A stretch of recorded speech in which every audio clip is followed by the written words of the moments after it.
Good morning and welcome, everyone. It is our great pleasure to introduce to you Dr. Kimberly Potowski, Professor of Hispanic Linguistics and Director of the Spanish for Heritage Speakers Program at the University of Illinois at Chicago.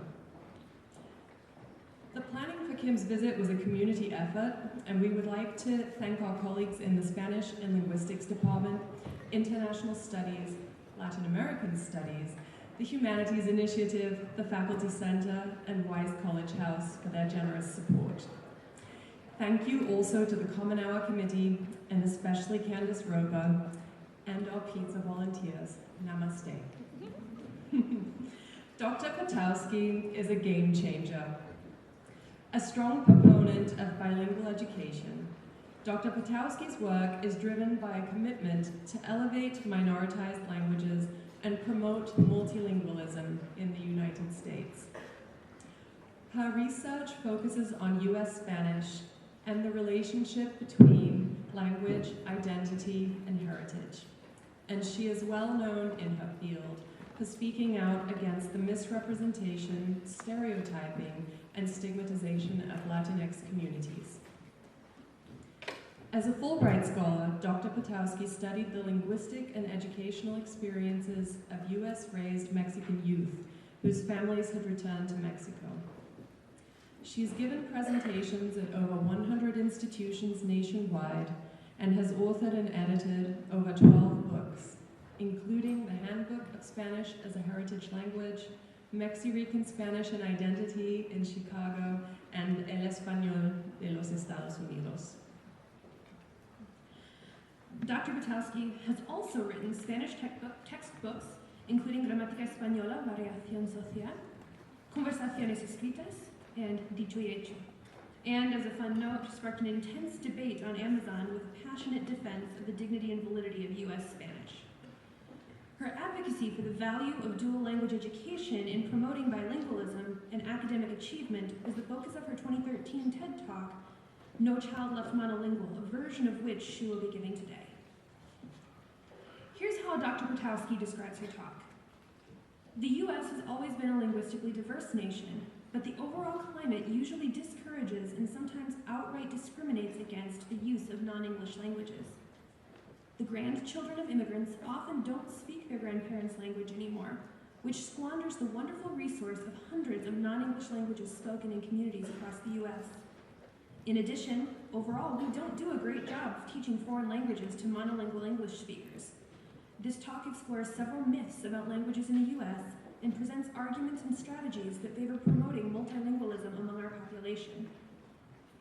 Clearly, Dr. Potowski centers marginalized communities and language varieties through her scholarship and teaching, and her presentation is a fitting way to celebrate FNM's increasingly diverse community as we commemorate the 100th anniversary of the Spanish major and 50 years of coeducation at FNM. Please join us in welcoming Dr. Kim Potowski to the stage.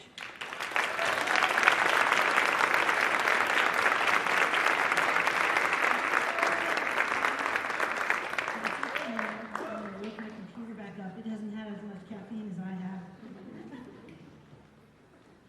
There we go.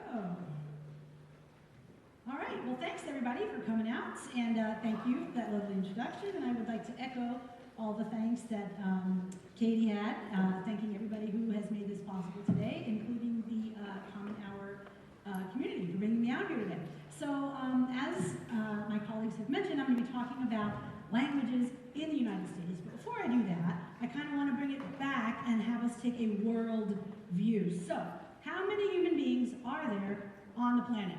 What is the world population? Back of the envelope. I don't need an exact number.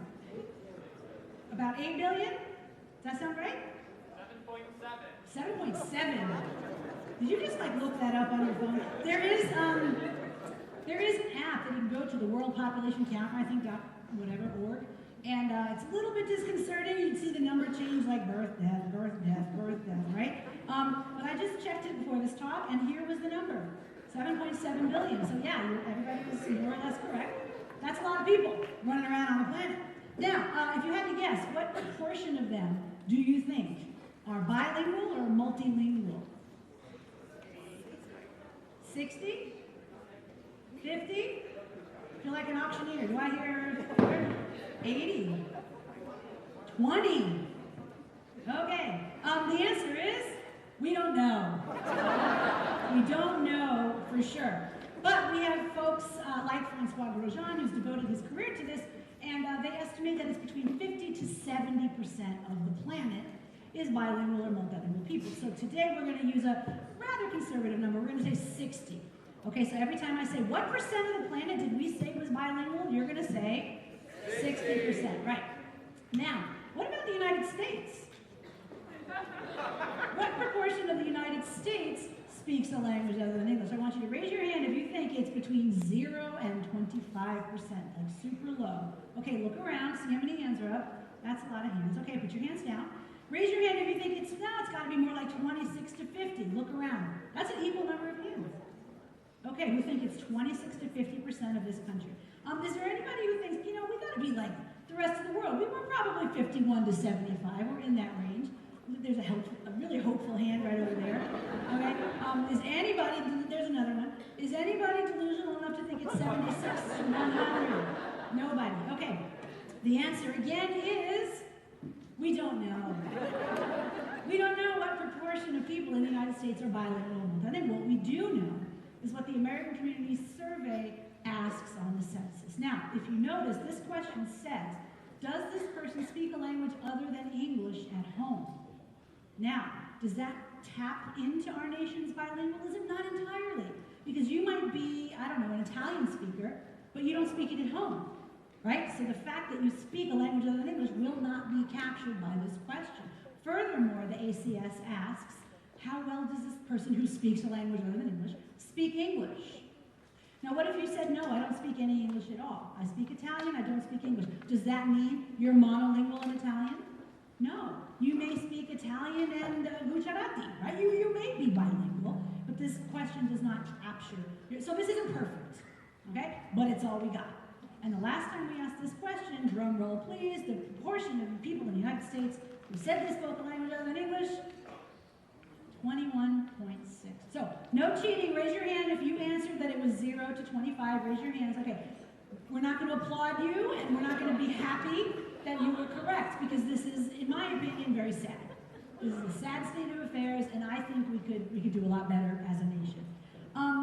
So if 21.6% of people speak a language other than English, it's approximately 80% of this country that says it is monolingual in English. And guess what? They like it that way.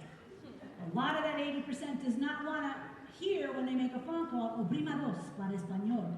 That gets them very upset, okay? So let's unpack this a little bit more. Here's that 80% who speaks only English. Here's the other 20% that say they speak a language other than English. Well, guess what?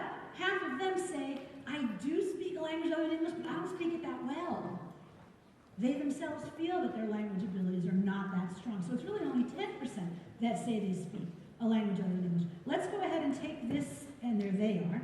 Let's take this 20% here and unpack them. Where did this 20% of the United States who speaks a language other than English, where did they learn it? Let's unpack it.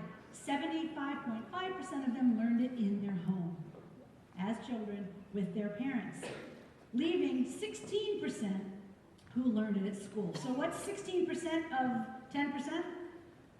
I actually don't know. What is it? It's a very small number, right? A very small number of people in this country, right, speak a language other than English, and they learn it in school. And I think that that's a terribly sad state of affairs, and I'm here to talk about why we should do better and how we can do better, okay? And so what I'm going to do is I'm going to frame my talk by talking about two kinds of people in general. I'm going to talk about who we refer to as heritage speakers. These are folks who grow up in the U.S. in a home where a language other than English is spoken, okay? We have Joaquin here. He is a heritage speaker. Every time I go over here, it does that. I should stay here. Joaquin is a heritage speaker of Spanish. He's raised in a home where Spanish is spoken here in the U.S. We have heritage speakers of French, German, Gujarati, Polish, you name it, we got it here in this country, okay? And I'm also going to talk about folks like this little Blanquito here, Julian, okay? Dicho con mucho cariño, of course.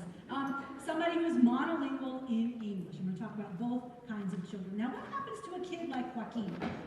When a kid like Joaquin shows up to a U.S. public school, and the school determine that his English is not strong enough to go into a mainstream classroom, okay, what typically happens is that our policies erase his beautiful Arabic, his beautiful Spanish, his beautiful, whatever it is he speaks, unfortunately often gets erased, okay? How does this happen? I'm going to talk about some of the explicit educational policies that contribute to this, but there are also these covert things that kind of happen, right? We talked about that 80% of the country that's monolingual in English and likes it that way, and they don't want to hear anything other than English around them. You don't have to look very far. In fact, I have a website that I don't enjoy at all maintaining where I upload these cases that make it to the news. Did you hear about the Idaho bus driver? She was, driving the bus. I think it was middle school kids. One of them was speaking in Spanish. She walked over, poured a bottle of water on his head, saying, "I don't understand you. This is my country. You can't speak Spanish," that kind of thing. See, the thing is, everybody's got phones now, so we're recording all this stuff and uploading it. We had those two Chinese speakers in California who were followed off a train and then physically hit because they were speaking Mandarin. We had a Native American young woman in high school suspended because she was speaking her language in the hallway. Some of y'all remember right after 9/11, people were getting kicked off airplanes for speaking Arabic, okay? Just north of Minneapolis, there was a woman in Applebee's, right? Sitting there minding her own business, speaking Swahili, and this other lady says, "You shouldn't be speaking that, you should be speaking English." And the lady's like, "How about I'll just mind my business and you'll mind yours?" And the woman picked up a beer mug and smashed it across her face. Now, you might say, okay, this is just a bunch of crazy white people that are out there, it's no big deal, there's not much you can do about it. What I'm here to tell you is that it is a big deal. It happens way more often than we see on the news. It's happening right now, probably in 10 different places in the United States, I would guess. Okay? This is out there. This linguistic bullying, this linguistic repression is out there, and it's part of our culture. And it's part of what I'm here to think about and talk about, ways that we can try to dismantle some of this. Do you remember the lawyer in Manhattan? Remember him? He went into the cafe in the building next to where he worked and started yelling and berating at the young Spanish-speaking women who, by the way, were probably hired because they speak Spanish and can attend to clientele who are Spanish-speaking. And he's standing there yelling at them about they should be speaking English. My guess is they're undocumented, so he's linking legal status to language in very hateful ways. They live off my money. I pay for their welfare. He didn't get the memo that undocumented folks aren't eligible for welfare, but that's a separate story. How about the fellow up in, this is a Border Patrol agent on the border with Canada, up in Minnesota, I believe it was? Montana, sorry, it was Montana. These two American citizens were detained for 2 hours because they were speaking Spanish in this gas station. And when they asked them, they're like, wait, hold up. You're detaining us because we're speaking Spanish. That makes us suspect. And he said, yeah. He had no problem admitting that was exactly why he was detaining them for 2 hours. Okay? Now, true or false? The United States has an official language. False. We do not have. True or false?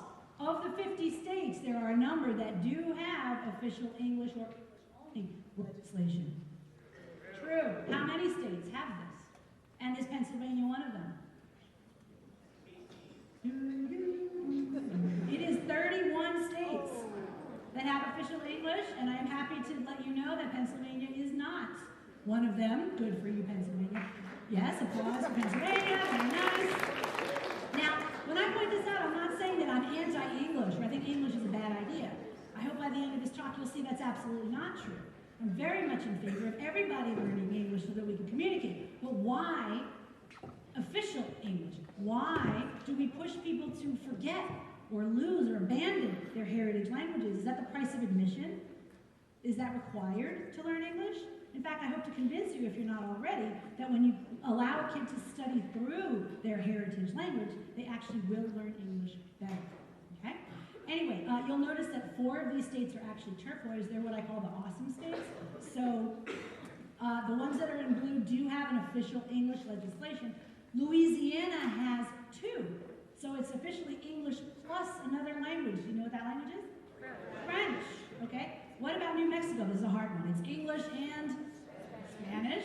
Hawaii is going to be English and Hawaiian. And then Alaska is English plus a number of Native American languages, including Inuit and so on and so forth. Do you need protect English? You know, every single year somebody proposes an amendment making English the official language of the nation. I think they're afraid it's going away, right? But we're about to see in a moment that not only are immigrants learning English, they're forgetting their heritage languages. Is English really threatened? Do we need to declare the sun as our official source of light and heat on the planet? I just don't think so.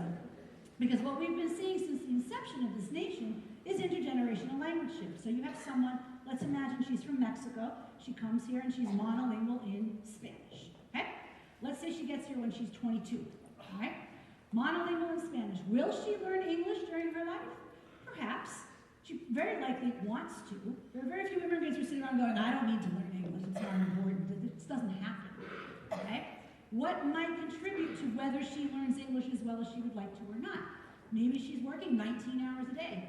Not very easy to go take ESL classes when you're working that hard. Maybe there's no free ESL classes nearby. Maybe transportation. Who's going to watch your kids? There's a number of reasons why someone might not learn English as well as they'd like. But anyway, so this woman goes ahead and has her daughter here. Let's say she's born here in Lancaster, Pennsylvania. Okay. Will the daughter know English? Pretty obviously. She's born and raised here. She goes to school here. Will she know Spanish?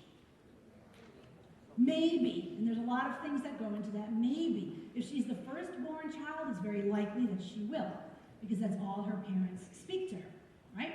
If she's the third or fourth child, what's going to happen? Her older siblings have gone off to school. They've come back to the home. It's no longer a monolingual Spanish-speaking home. Her older siblings are speaking to her in English.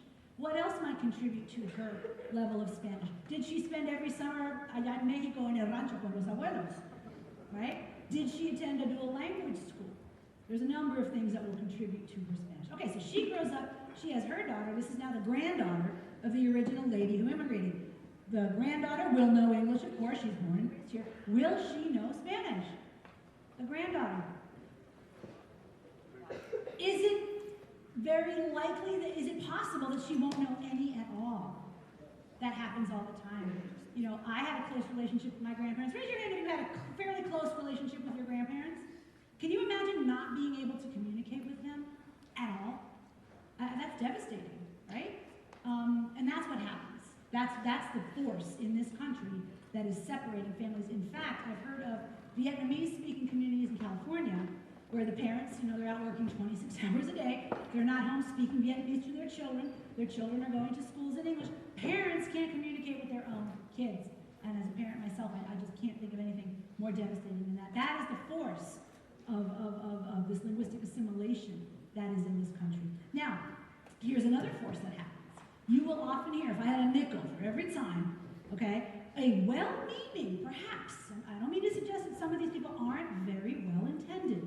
They will say to somebody, ooh, you better not speak Greek anymore to your daughter. You better not speak Polish anymore. You better stop speaking Spanish to your kid.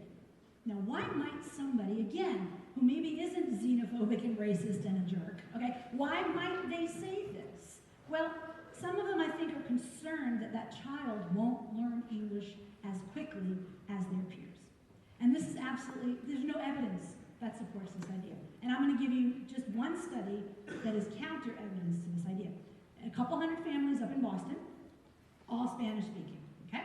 Half of them, they had convinced the mothers to shift, to speak English in the home. It's not hard to convince somebody that that's best for your kid. Oh, I better, even if my own English isn't that strong, okay, this professional person said it was best. I want what's best for my kid, as does every parent, right? Okay, I'm gonna shift to English in my home. The other half of the mom said, Nel, en esta casa hablamos español y se acabó, okay? They measured the kids' English and Spanish vocabulary at the beginning and I think 18 months later. And here's what they found. The children of the mothers who had shifted to English, okay, their English was no stronger. Their English was absolutely no stronger than the English of the children whose mothers stuck to Spanish. Do you know what was different between these two groups of kids? The Spanish. The Spanish of the kids whose mothers chose to switch to English was super low, okay?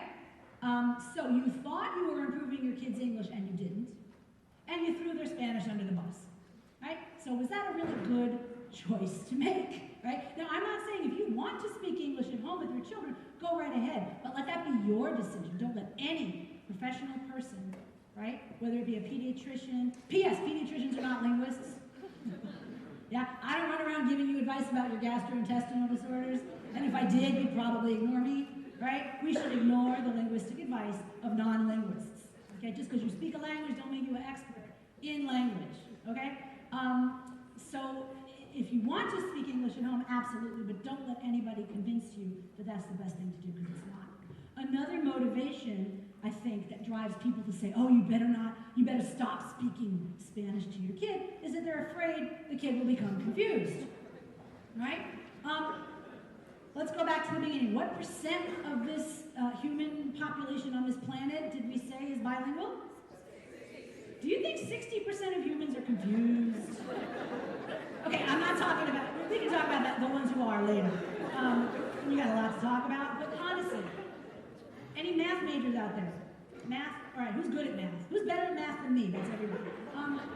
What is the word when a majority of a population does something?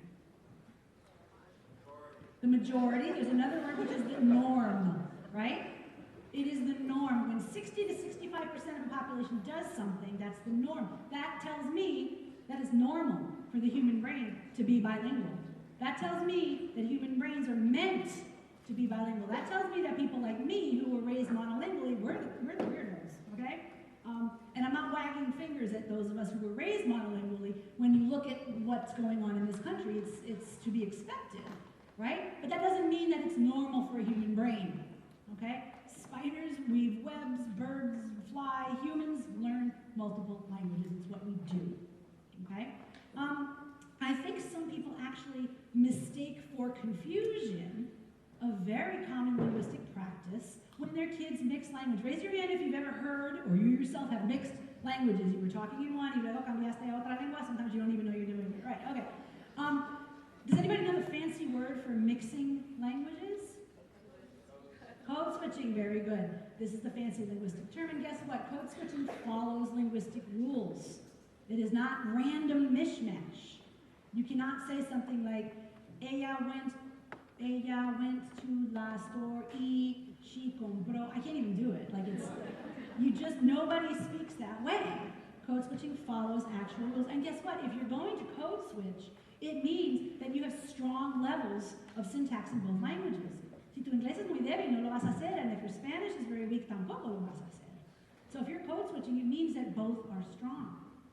Now, unfortunately, we've given people the idea that this is somehow bad, que no habla bien ni el uno ni el otro. And that's absolutely not true. So my students, they'll show up, con la cola de las patas, and they'll be like, maestra, I don't speak Spanish, I speak Spanglish. And I'll say, you should be absolutely proud of that. Yes, we have to pulirte el español para que puedas producir un discurso monolingüe, but there's absolutely no reason to be ashamed. And then Arabic speakers will say they speak Arabish, and then the Chinese speakers will say they speak Chinglish, right? Que suena grosería, pero no lo es. No lo es. And I like to give parents some examples from my own children, who are now enormous. In fact, the younger one is now taller than I am, God. But when they were little tiny and they used to produce mixed utterances, okay? When you report on child speech, the first number is how many years old they were, and then the second number is how many months old they were. So my kids would say things like, yo soy big boy, I don't want paint any más, yo quiero mi own jugo. No quería compartir el jugo con el hermano, so he said, yo quiero mi own jugo. Or, let's see, Santa Claus me brindó los regalos, right? Quiero ir a Grammy's casa. Oh, here's a good one. You spend a lot of time telling your kids, no grites, no grites, no grites, very common. No grites, don't shout. Una vez mi marido me gritó algo de un lado de la casa a la otra, and then el niño se voltea y dice, papi, don't greet. Quería decir no grites, right? Or on another occasion, mi marido le pisó el piecito sin querer, y el niño voltea y dice, papi, peaced me. Peaced me, that may be so, right? Now, I get that a normal parent will freak out and go, oh my God, I'm ruining my child. Their brain is scrambled eggs. What have I done? I better stop speaking Spanish. But of course, I'm a linguist, so I ran and wrote it down and went, oh my God, today Nico said, Papi peaced me, and I'm sharing it with you, 12 years later. But I really, truly respect and understand that parents can get very, very disturbed by this. So I think part of my mission is to get out there and tell parent groups, hey, your kid's not confused. Your kid is going to do this, and your kid's going to outgrow this kind of code switching, and they're going to enter into adult-like code switching. My kids don't say this stuff anymore. They don't say "papi, peace, me," and don't greet. Okay, now they do code switching like adults do code switching. So there's absolutely no reason for this type of behavior to make you stop speaking your heritage language. It's important to remember that a bilingual is not this. Bilingual is not two monolinguals joined at the neck. We should not expect a bilingual to pass for a monolingual Spanish speaker and then pass for a monolingual English speaker. That's not how it works. Okay? There's no such thing as purity when it comes to languages. Languages have always coexisted in mixes. What percent of the planet is bilingual? And they all do those things that I just showed you. They all code switch and mix languages. And I don't know about y'all's social media, but mine is constantly blowing up with the benefits of being bilingual, right? There's cognitive benefits, there's social benefits, we dress better, we're sexier, there's all kinds of things that are true about bilinguals, okay? More seriously, we know that the age of onset of dementia is delayed among bilinguals. Average of 4 years, sometimes up as high as 10 years, okay? Sin embargo, what we do with kids who show up to school highly proficient in other languages is that we either outright erase it, and I'll show you more how we do that in a moment, or we neglect it, right? Y como la planta que se deja de regar, it just dies. That's, I think, unnecessary. Now, let's think about our monolingual English speakers, our blanquito, negrito, chinito, whoever they are, who are raised in monolingual English-speaking households. When do we typically begin teaching foreign languages in this country? High school, very good. How old are you in high school? 14. Is that a good time to start? Is that a really good time to start? You know, we've got 50 years of research that show that earlier is better. And yet we start in high school. And then you get the following phrase. I'm going to put the first half of the phrase, see if you know how the phrase ends. Yeah. Now, if this was you, I'm not wagging my finger at you and saying there's something wrong with you. I'm saying that you're a product of a very flawed system. A very flawed system in which we start too late and we teach with verb conjugations. You ready? Yo voy, tú vas. Ella? Very good. And that's what you learn to do. Now again, am I saying that our teachers are somehow incompetent, that we're terrible? No, what I'm saying is that we've got all these years of what communicative language teaching should be, and yet we're still clinging to these outdated methods. I've heard teachers say, that's how I learned French. Je vais, tu vas, il va. That's how I learned. No, you learned in spite of having been taught like that. P.S., you're probably a language nerd, right? Some of us are language nerds, okay? And we studied abroad. And we learned our language abroad. So don't tell me that that's how you learn. It's not. That's not how anybody learns a language truly. We know that language learning before the age of approximately 8 to 10 goes to a different part of the brain. It's called organic memory, okay? And when you think about the United States, back in the day, a third of our K through 5 schools were teaching language, okay? 3/4 of our middle schools were teaching foreign language. Now, were they teaching it really well? Or was it an hour a day, 3 times a week? You know, I once had a group of teachers, very well-intended, very nice people, and they were perhaps accountants or plumbers or lawyers in their country of origin, and now here they're in Chicago, and Chicago Public Schools said, great, come on, be a language teacher. So I would ask them, you know, what are you doing in first grade with your kids? And they'd say, oh, you know, colors, numbers, days of the week. And I thought, okay, you got an hour a day, 3 times a week. Maybe that's all you can do. Cool. What are you doing in second grade? Colors, numbers, days of the week, and months of the year. All right. So what about third grade? Guess what they did in third grade? Colors, numbers, days of the week, months of the year, and they learned a song about a piñata. There was no true community. No, so when you see this, don't think, oh, back in the day, yeah, okay, we had it there. Maybe some places were doing it well, but not everywhere. Then came No Child Left Behind, which thankfully is no longer around. I used to call it No Child Left. Do you think our language instruction increased or decreased? It decreased tremendously, okay? What we have today, unfortunately, is not distinguished into K-5 and 6A, it's not disaggregated, but we see K through 12, only 19% of people in this country are getting foreign language education K through 12. Now, this does vary a great deal state by state. Anybody from New Jersey here? Whoop, whoop, New Jersey. I'm from New York. I'm not supposed to praise New Jersey, but y'all have 51% highest in the nation of people receiving elementary school language education. So, thumbs up to New Jersey. Arizona? Arkansas? Yeah, no, it's like minus 3% of students who are getting language education. Any guesses where Pennsylvania is? What percent of K through 12 kids in Pennsylvania are getting foreign language education? Wow, did you see this talk already? 19.9%. Yeah, I don't know. Yeah, I guess you could clap, but that's, y'all are kind of in the middle. I think we could all do a little bit better, right? Especially when you consider how long it takes to learn other languages. The Foreign Service came up with this. Some people like to debate whether it's accurate or not, but I'm going to show it to you anyway.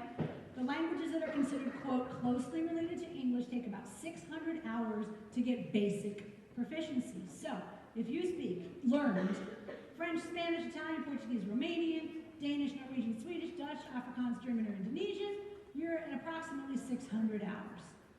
That's how long it took you.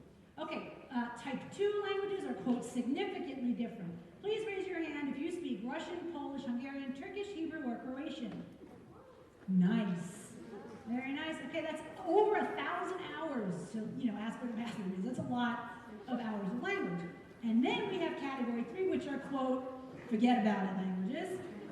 Over 2,000 hours to get basic proficiency if you're a native English speaker in, please raise your hand, Mandarin, Cantonese, Japanese, Korean, Arabic. 2,000 hours. And yet we take 5-year-olds who show up to school with gorgeous Arabic and we kind of beat it out of them in a lot of ways. Okay, I just think that's senseless. P.S. Another word about Arabic. I learned that here on your campus you're having some reductions in your Arabic program. I don't know if it's too late, but maybe somebody could reconsider that because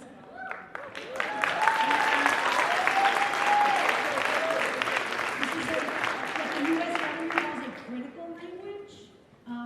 If you're interested in taking that tack for it, there's a number of different reasons why it's a good idea to maintain a strong presence of Arabic on your campus. P.S. What percent of the world's population doesn't speak any English at all? Any ideas? I'm hearing 20 and I'm hearing 80. 75. So I think we have this privilege here in the United States that we give ourselves, where we say, well, everybody speaks English, especially if I say it loudly, then they will understand me. No, 75% of the world does not, okay? So my thought was, instead of No Child Left Behind, what if we were a nation where no child was left monolingual? Yeah? What if nobody graduated from high school being monolingual? And that was the title I came up with for this TED Talk. I just looked this morning. It had 83,000 views. And I was so excited because only 82,000 were my mother, so that means 1,000 people have seen this talk. So I have just outlined 2 problems here. The first is that our heritage speakers, our little kids who speak other languages, we neglect or actively erase their languages. When we turn 14, then we're like, órale, mijo, now you can go study your language, okay? Missing all those years of opportunity to develop literacy in the language. And then with our native English speakers, we begin too late, and our classes are frequently, yo voy, tú vas, ella. Okay?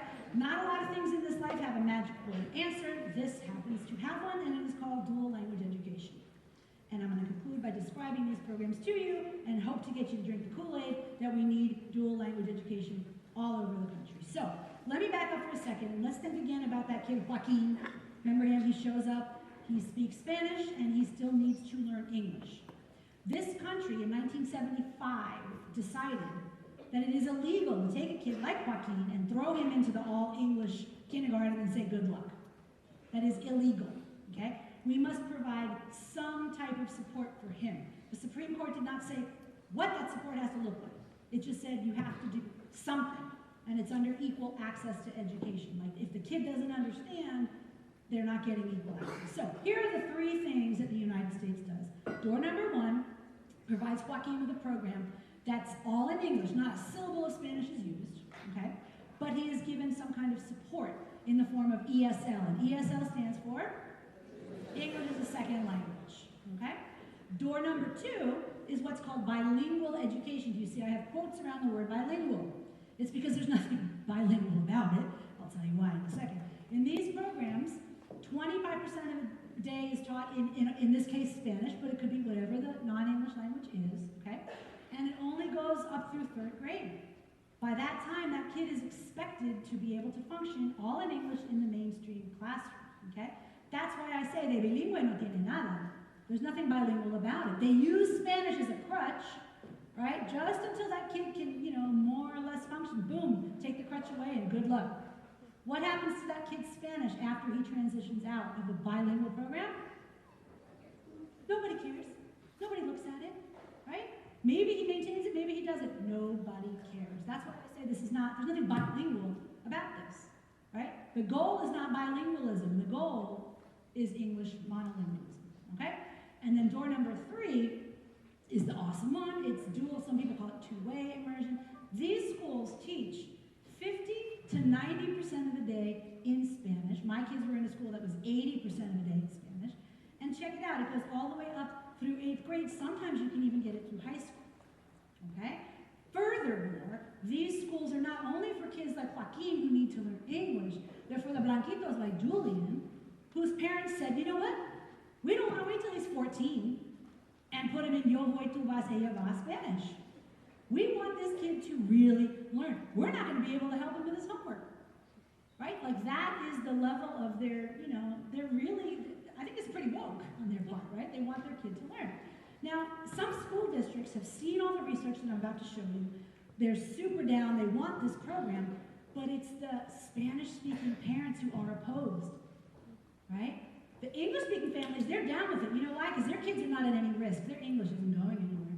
It's the Spanish-speaking parents who are afraid that their kid won't learn English. They themselves suffer for their lack of English. The last thing they want is for their kids to suffer for a lack of English. So the school district will invite me in to give a talk. Well, sometimes they don't invite me in, I just show up anyway. And I'll show this to the parents and I'll say, ¿cuál de estos 3 modelos piensan ustedes va a resultar en el nivel más fuerte de inglés para sus hijos? And which one do they almost always pick? They say, pues número 1, entre más inglés le hablan al niño, más inglés va a aprender el niño. The more English they speak to the kid, the more English he'll learn. That's completely logical. But is it true? Is it true? Let's go to Houston, 4th largest school district in the country. What I'm going to want you to look at is the blue bars is that bilingüe que no es bilingüe, the not really bilingual programs. The yellow bars are going to be the awesome two-way immersion programs. I didn't talk, don't look at the red. Pretend red isn't there, because I didn't mention the red. Who is reading better in English, yellow or blue? Yellow. Who's doing writing better in English? Yellow. Does this make sense? You were educated 50 to 90% of the day in Spanish, and you're reading and writing better in English, okay? You're also doing better in math, in English, all right? So I say to these parents, you want your kids to learn English? So do I. Put them in Spanish. And I know that sounds counterintuitive, but sometimes the answer that is simple is actually wrong. And the answer that's correct is a little bit more complex. Sometimes the parents sit there looking at me like, "Está tan loca," so I say, okay, let's go to California. Let's look at data from California. They followed 3 groups of kids, caught up to them when they were in 11th grade. Here are the 11th grade standardized reading English scores for kids who had been in ESL when they were kids, super low. P.S. We know there's a big Latino achievement gap in this country, right? It's not all due to language. It's due to all kinds of socioeconomic disparities, racism, etc. But this is a piece of it. Here's the bilingual, which isn't bilingual. Where do you think the dual language kids are going to be? Boom. This is what we call a no-brainer. Like, I just don't understand why anybody wouldn't put their kids in dual language. Even children who have learning difficulties, speech and hearing issues, Down syndrome, all kinds of challenges these children can and do excel in these programs. Because remember, what percent of the planet is bilingual? 60%. Within that 60%, there are people with learning difficulties, people with Downs, people who have speech and hearing issues. So this is not an excuse to not be in dual language. And everywhere you look, you see District after district after district finds the same thing. Their kids are doing better in dual language, okay? You gotta ask yourself why. Part of the reason is that they're not falling behind, okay? When you learn 2 más 2 son 4, you do not have to relearn 2 plus 2 is 4 after you've learned English, right? Another reason, I think, that explains these findings is that when your home language is valued, right, it goes a long way in contributing to your academic success. Let's think back to that kid, Joaquin. When Joaquin's in the all-English context, what's the message that he gets day after day? Oh, Joaquin, if you didn't have that English, that handicap, that problem of yours, that disadvantage, then you could be in the regular classroom with all the smart kids, right? Now think about Joaquin in dual language. 50 to 90% of the day, Joaquin is el niño que sabe. All the blanquitos are looking to Joaquin going, what'd she say? What she said? I didn't understand anything, right? So this, when you position a child as successful, it's much more likely that they will actually become successful. And I'm going to conclude by showing you something about their Spanish. This has been studied a lot less frequently because, again, for 40 years, the field has only cared about que no sufra el inglés, que no sufra el inglés. Their English better be good. Okay, we have plenty of data that their English is as good or better. What about their Spanish? I did a study in a school in Chicago. I won't have time to do a whole lot of the details, but what you can see is this is a school where all the kids speak Spanish at home. Half of them attend a regular English program, half of them are in dual language. And I measured their Spanish, okay? The kids who speak Spanish at home but study in English, they do okay on the listening comprehension, but look at the dual language kids, they do much better. And you can see even greater differences when you look at their reading, right? Because yes, it's true, the kids who speak Spanish at home are speaking Spanish at home. You know what they're not doing at home? They're not reading in Spanish at home. So it's the kids who are in the dual language program who's reading, look at it, it's phenomenal. Okay, who are my Spanish speakers in the audience? Raise your hand. Can I get a huepa? All right, so you're going to have to help your neighbors. I looked at the Spanish writing, and little kids' writing is hard to read anyway, okay? These are kids who speak Spanish at home, but their parents chose all English for them. And they were asked to describe this dibujo aquí. And you can see it says, ellos son comiendo eggs, él está haciendo eggs. Este niño acá speaks Spanish, but when asked to write in Spanish, he could not. Why? Because he spends all his time writing in English. Like Spanish is just not a written language for him. Dad making eggs, the kid helped dad. Now do you want to see the kids across the hall who speak Spanish at home but whose parents put them in dual language? Check this out.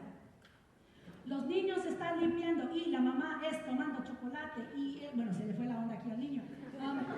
El papá está cociendo huevo. Check this kid out. Están cocinando huevos y tomando jugo. There's not enough lines for this kid to say everything they want to say, okay? These differences only increase when you follow them in 5th grade. These kids speak Spanish at home. Parents put them in all English education. Their Spanish writing is very, very challenged. Here's the kids across the hall who do it in dual language. So this is what I show parents. Yes, your kid's English is going to be fine. Do you want your kid to write like this in Spanish? Good. By all means, put them in the English program then. If you want them to write like this in Spanish, you know what you got to do. You got to put them in the dual language program. That's the only way you're going to develop their Spanish. And P.S., their English was no worse. No worse at all. And then my little blanquitos, when you look at their achievement, it's exactly the same as their friends in all English programs. Plus, this kid, he was a kid, he's like a real kid, in my older son's class, who started with 0 Spanish like this, like in kindergarten, right? 5th grade, I'm in the classroom volunteering. My kids call it spying, I call it volunteering in the classroom. And this kid had a copy of Harry Potter in Spanish on his desk. And I looked at him like, mijo, ¿tú estás leyendo esto? He's like, yeah, like it was the most normal thing in the world. This kid showed up to school with 0 Spanish, okay? And when you look at their writing, mi actividad favorita es ir al parque. A mí me gusta ir al parque porque puedo correr. Look at this. These little white kids are writing better and reading better in Spanish than Latino children who speak Spanish at home and whose parents chose to put them in all English programs, okay? He is now a freshman in a Chicago public high school, and he placed into Spanish for heritage speakers. So it's like 25 Mexicanos y el blanco este. It's very, very funny. I'm going to conclude thinking about the social justice missions of dual language. It's not just about language. When we know that 1 out of 4 of our young people in this country is Latino, we know 30% live in poverty. 25 to 30% start school without knowing any English. And 1 out of 4 of them leave to go to school in the morning and have that fear that when they come home, mom or dad or both might have been deported. This is an abysmal state of affairs under which a child is supposed to be learning, okay? Hungry, toothache, homelessness, etc. I'm not saying dual language is a panacea for these issues. What I am saying is that it's the best thing that we have to help these children promote their academic and linguistic development. Might it also stem intergenerational language shift? So this girl can now speak to her abuela, right? What if more English speakers learned Spanish? These people here, remember we saw these jerks earlier? I like to think that if they had attended a dual language school, they would not have ended up the way they are. They might have become inoculated, right, against these kinds of shenanigans. So what I'm advocating for are truly bilingual programs in K through 12 schools so that no child is left monolingual. And I think I will conclude here. Thank you very much.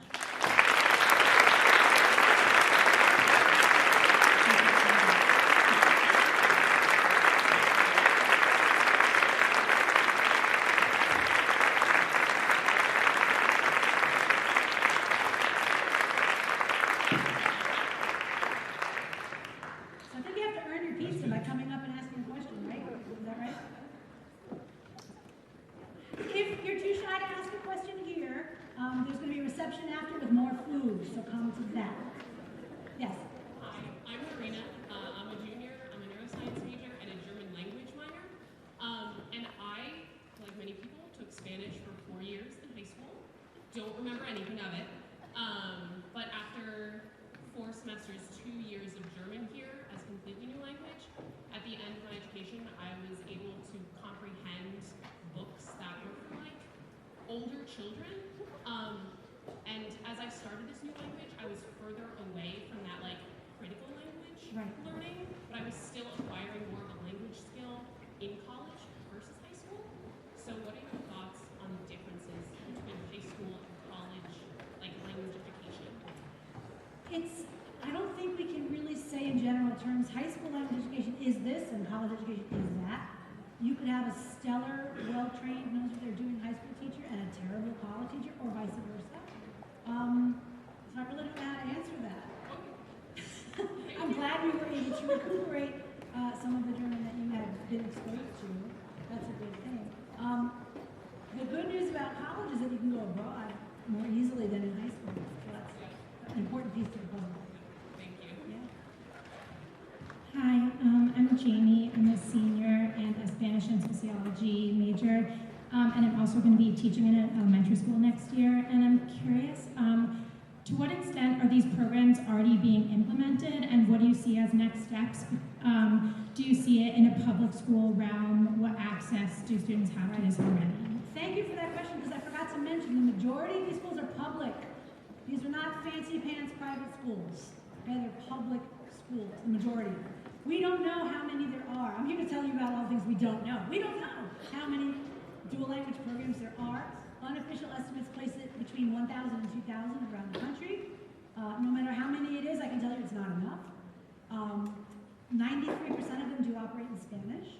And where we need to go, they're not perfect. There's a lot of issues. I came to talk to you to sell you on having them. Once we have them, there are further tweaks we need to do.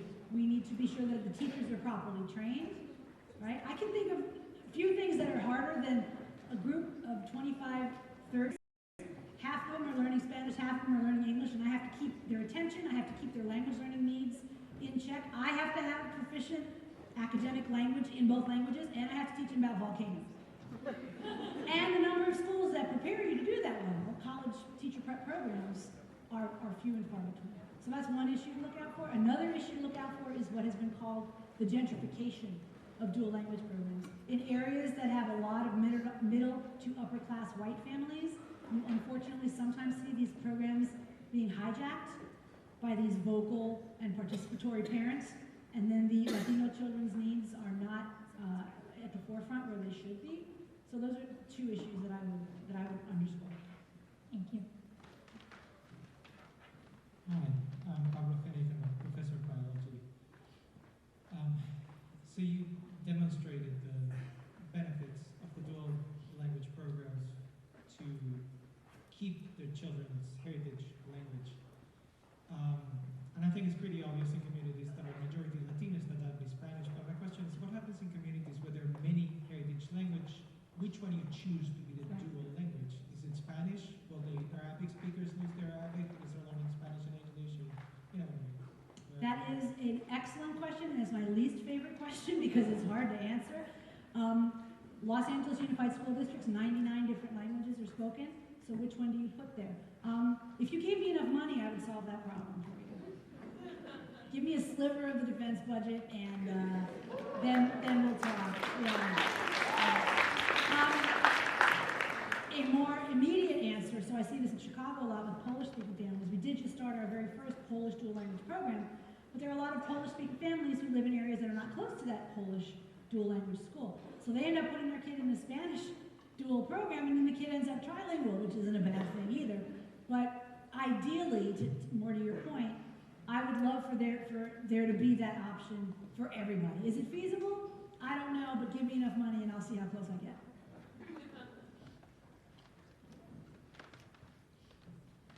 My name is Beth Pratton. I'm a professor in the physics and astronomy program, and both my kids are adopted from China, and they lost their language almost right away.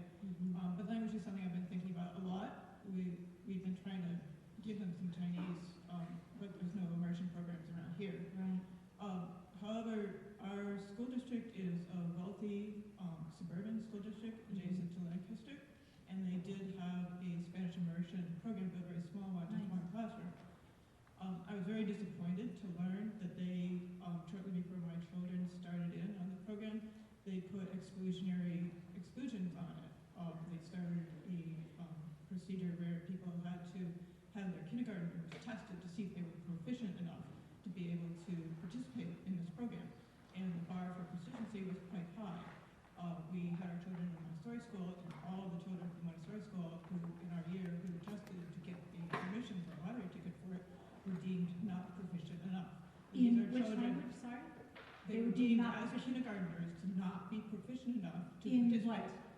In standardized tests that are given to In English? kindergartners. Yes, in English. In English. And also heritage speakers were excluded from the program.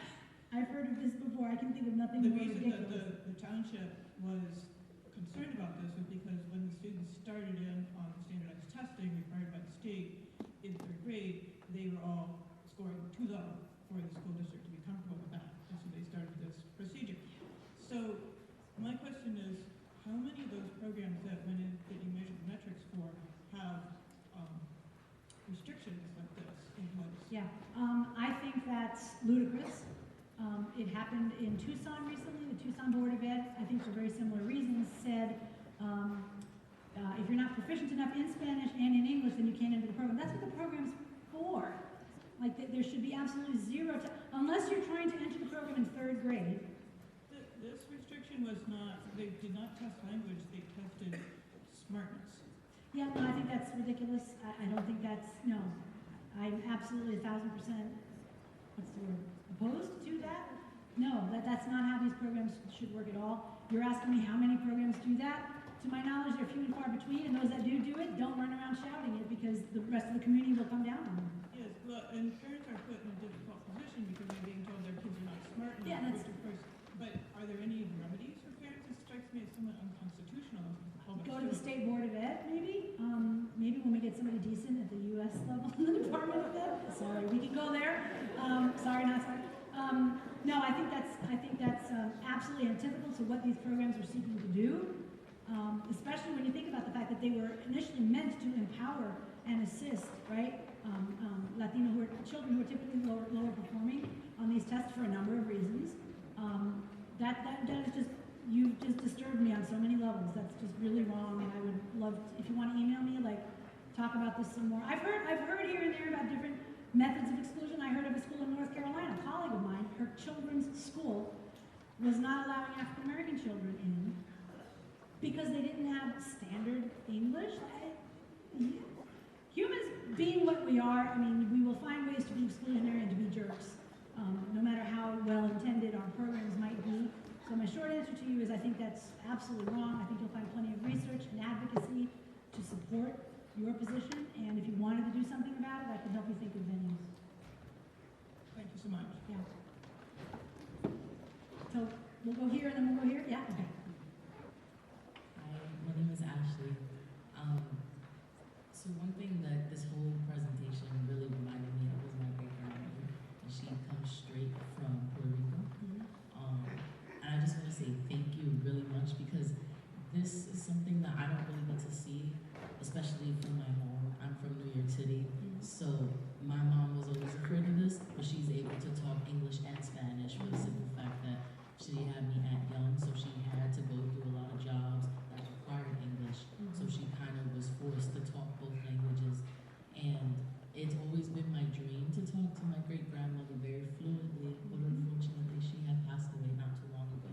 So I still want to pursue that dream. So I guess my question to you is, how would someone that has been a result of the flawed system be able to teach themselves the Spanish that they're looking for and have a desire to learn? I love that question. So when you're here on the mainland, seek out podcasts, seek out novelas, seek out otra gente que pueda hablar español.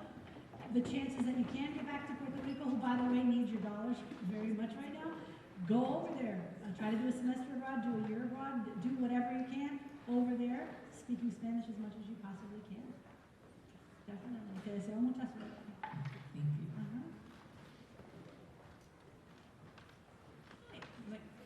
Hi, my name is Catherine, and on a similar note, we're all college students here, or for the most part we should be, and we're at the end of the education period where we have the opportunity to have state-funded or paying for college to learn languages. Do you have any recommendations for those of us who want to pursue being bilingual? I take Japanese, but I also took Spanish for 10 years, from like kindergarten to like 10th grade in high school. And how we can pursue those, we can continue to pursue bilingualism after our education. Right. To support the education system as well from the perspective of adults. I'll go to the first part. So you've all heard of like Duolingo and Babbel and all those. Some people say it works very well for them, at least in developing basic lexicon. Most linguists say no to those, but I'm not here to, either way. I would say do your best to, like I told this other young woman, watch films, watch shows, there are podcasts. Y'all got the internet now. Back in my day, we didn't, so we had to go abroad. If you can go abroad, obviously do that, but you can engage in any number of videos, podcasts, things that you find on the internet. Find groups, clubs, people who speak the language with you. When you're watching something in Netflix, put it on if they have offer the soundtrack in another language, do that. Going abroad, you know what? Find and marry somebody who speaks the language that you want to learn. That's a really good way.